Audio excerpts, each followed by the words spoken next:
बुझे तबन पे से बुझ भेद रे तहन तबन पे आपे सिंगल अभियान रेन हर ठेन सनाम को ठेन के नेहर चिन्या नितुम राजकुमार हेम्ब्रम कांति आपे हों सनाम हर के भले जिनिस जहाँ कना से भगी कथा जहाँ कना ना दो नपाय सहित ते प्रचार भेद रे तहन तबन पे से यूट्यूबर को जहाँ मेना बना अब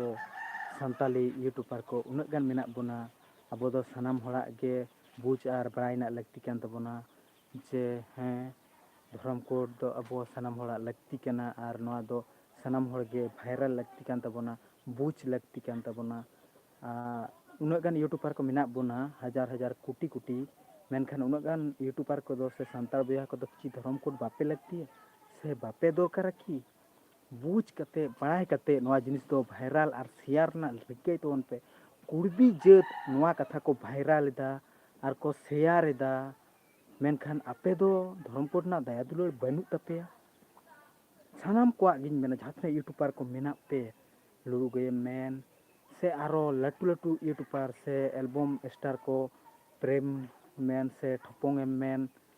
से जहाँ मेना पे सानाम को ठेगे इन नवा अरदास और नेहर इन दोहयदा जे निये कथा आपे शेयर पे से भाइरल पे बुझ कते नवा दो अडी आग तिन नेहर कना अडी कटे से नेहर कना निये कथा तो शेयर पे के सनाम दुनिया रन हर ठेन संतार ठेन और आबुआ जे होला मधर 22 डिसेम्बर पार्सी जितकारिया मानवतान सलखान मुर्मू आयुते अडी आयमा रन यूट्यूबर को हेज लेना से लबो हांसदा से सानताली बुरो उनको को बुझाव किया एपरे उनको कोटे होने हर सनाम कोठेन के जे उनका सानताल समाज ना ये आंदोलन से ये करे दबन जुमिद मा से पन हिजु मा से उना को कथा सनामा गेबन शेयर मा जाते सनाम दुनिया हर नाय पाय सहित को बुझाव दाड़े मा अब सानताल बुहा बुहा को आयमा गान के नवा कथा को बांग को पड़ाया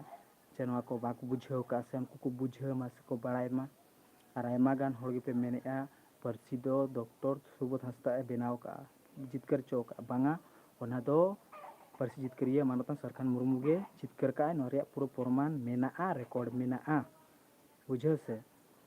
और डॉक्टर सुबोध हांसदा ठे दो चेक के बनुआ ओना निये दो खालू फालतू फोपो